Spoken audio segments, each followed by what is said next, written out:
Sir మా friend గారికి morning సడన్గా ఫిట్స్ వస్తే ఒకటి చేస్తే తగ్గిపోయింది సార్. ఏం చేసావురా? అలా తీసి చేతిలో పెడితే దెబ్బకి తగ్గిపోయింది సార్. నేను మరీ అంత ఎదవలా కనపడుతున్నానా?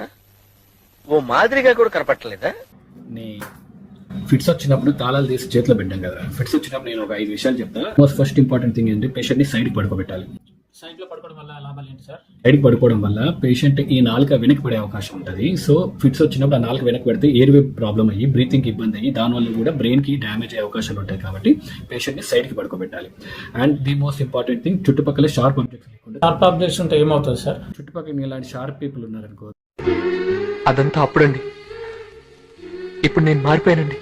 దానికి తగిలి దానివల్ల ఇంజురీ అవకాశం ఉంటుంది. ఫిట్స్ వచ్చినప్పుడు చేతులు కాలు కొట్టుకుంటారు కదా, సో దానివల్ల దెబ్బలు తగిలే అవకాశం ఉంటుంది. కాబట్టి చుట్టుపక్కలకు షార్ప్గా ఏం లేకుండా చూసుకోవాలి. ఇంకోటి ముఖ్యమైనది, ఫిట్స్ వచ్చినప్పుడు వాటర్ మాత్రం అస్సలు ఇవ్వద్దు. జ్యూస్ ఇస్తే ఓకేనా సార్? నవ్వు ఆపుకుంటున్నావు కదరా? ఒరే, జ్యూస్ కానీ వాటర్ కానీ ఏవి ఇవ్వద్దు. తాగడం వల్ల అవి ఊపిరితిత్తులకు వెళ్ళి ఆస్పిరేషన్ అయ్యే ఛాన్సెస్, దాంతోపాటు చోకింగ్ అయ్యి ప్రాణం పోయే అవకాశం కూడా ఉండొచ్చు. సో ఎట్టి పరిస్థితిలో పేషెంట్ కాన్షియస్ వచ్చేంత వరకు ఏమి.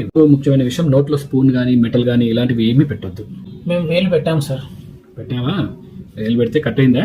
అయింది సార్. ఫిట్స్ వచ్చినప్పుడు బాడీలోని ఎనర్జీ ఒక 3 to 4 times బాగా ఎక్కువగా ఉంటుంది. సో అలాంటి టైంలో మనం టంగ్ బైట్ ప్రివెన్షన్ కోసం వేలు కానీ స్పూన్ కానీ ఇలాంటి ఏ ఆబ్జెక్ట్స్ పెట్టద్దు. పెడుతున్నప్పుడు ఏమైతే దానివల్ల ఇంకా ఇంజరీ ఎక్కువ అయ్యే ఛాన్సెస్ ఉంటాయి.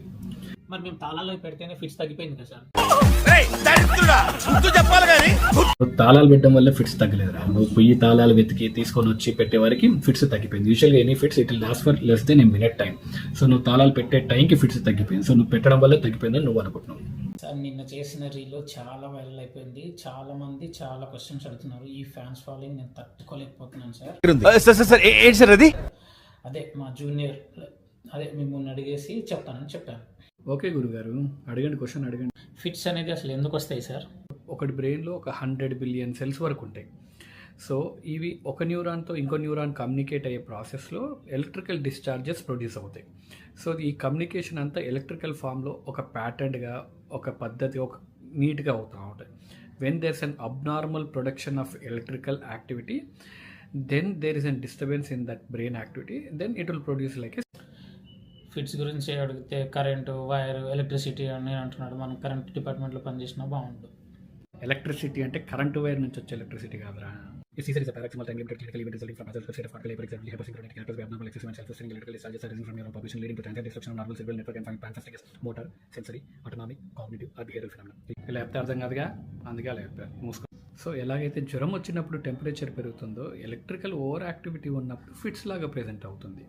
అంతేగాని దీనికి ఏదో దయ్యం పట్టిందో, చేతబడి చేశారనో, లేకుంటే ఆత్మ ఆవహించిందనో ఇలాంటి మూఢనమ్మకాలతోటి పేషెంట్ని ఇబ్బంది పెట్టద్దు. Thank you.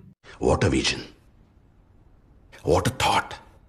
పిచ్చోలు అయిపోయారు మా టీం అంతా. Good morning sir. సార్ ఎలాగైనా సరే మీ అసిస్టెంట్ జాబ్ నాకు ఇచ్చేయాలి సార్. ఎందుకో?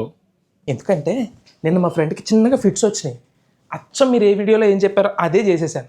సైడ్కి పడుకోబెట్టేశాను. షార్ప్ ఆబ్జెక్ట్స్ ఏం లేకుండా చూసుకున్నాను. పక్కన ఫ్రెండ్ గారు వచ్చి జ్యూస్ తాగి మామ అంటే అలాంటి తాగకూడదని పక్కన పెట్టాను. సెట్. ఎలాగైనా సార్ మీరు ఆ జాబ్ నాకు ఇచ్చేయాలి సార్. మీకు కూడా సగం పని తప్పుద్ది. అబ్బో, చాలా తెలిసిపోయింది. అసలు ఫిట్స్ ఎన్ని రకాలు ఉంటాయి తెలుసా నీకు? అసలు ఆరా అంటే ఏంటో తెలుసా? కనీసం ఆరా స్పెల్లింగ్ అని తెలుసా? ఆరానా? అదే కదా సార్, టిడింగ్ టిడింగ్ టింగ్ టిడింగ్ టిడింగ్ టింగ్, అదే కదా. ఒరే, ఆరా అంటే డ్యాన్స్ కాదురా. ఆరా అంటే ఫిట్స్ వచ్చే ముందు పేషెంట్కి బాడీ కొన్ని సంకేతాలు ఇస్తుంటుంది.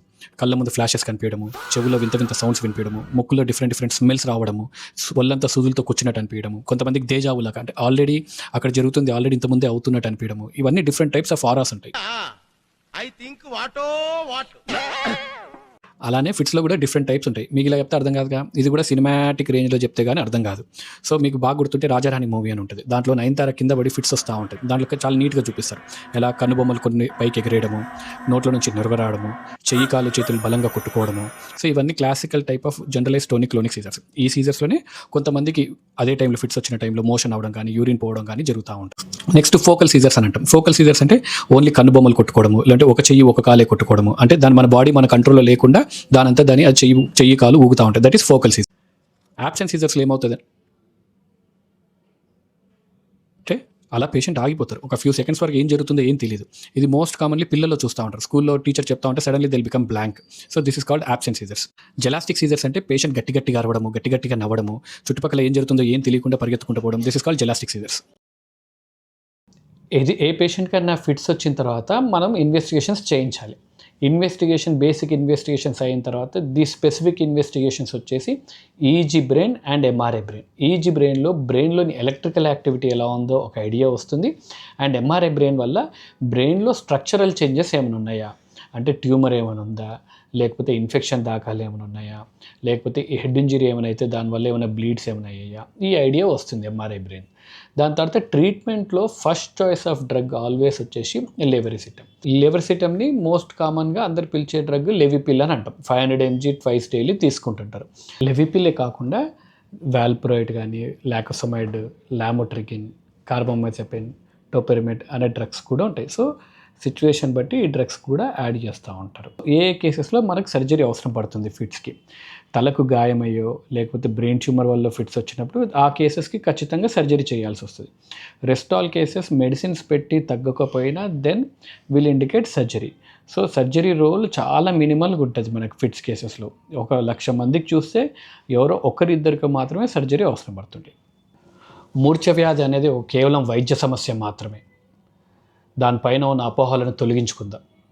మనకు తెలియని మూఢనమ్మకాలతో వాళ్ళని ఇంకా ఇబ్బంది పెట్టొద్దు. Thank you.